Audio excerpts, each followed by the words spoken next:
Hello hello hello guys, जय जगन्नाथ, नमस्कार। मु ओडिशारू कहूली एंड मु किए आपण मते शुभ डाकी पारिबे।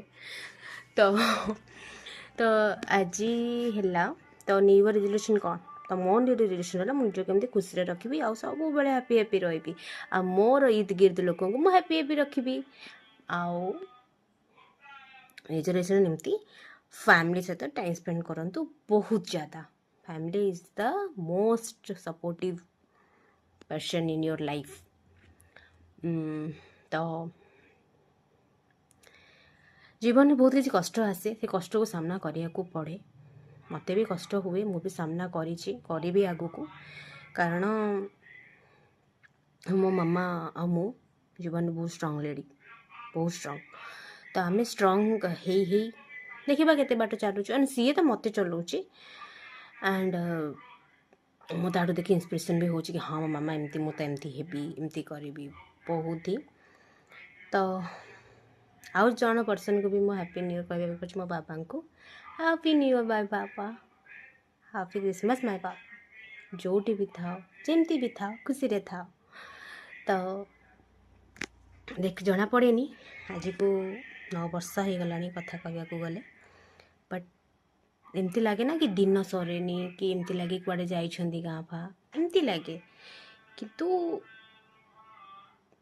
छाड़ आमे एबे कथा हवा आम लाइफ विषय कि कहा को आपण एफोर्ड करंतुनी। जीवन में बहुत सारा ठोकर बहुत सारा दुख आपण भी खाई, ताकू आगु को सामना करी केमती बढ़े सेटा भावंतु, सेटा पे निजको स्ट्रांग भी करंतु। तो केबे भी निजको वीक भावंतुनी कि मुझे करि परिबिनी, मते आ सहारा दरकार ता सहारा दरकार। नो, तमे एका भी करि परिबो। एनफ तमे खुशी रे रहिबा पई तमे निजे ही एनफ। कहा को बिलीव करनी, कहा को किसी मन कथा खोल कहनी, निजे निज भितर ही बंचिबा सीखी जाओ। तो आगो क्रिसमस आसूची, बेसी टाइम नेबिनी, मु सासर वीडियो पकेबी कारण मोर व्यूज आसुनी। तो आगु को क्रिसमस आसूची, तापर न्यू ईयर। सो मोर तो गोटे पार्टी अच्छी, पिकनिक अच्छी, मु आपन सहित सियोर शेयर करी। तो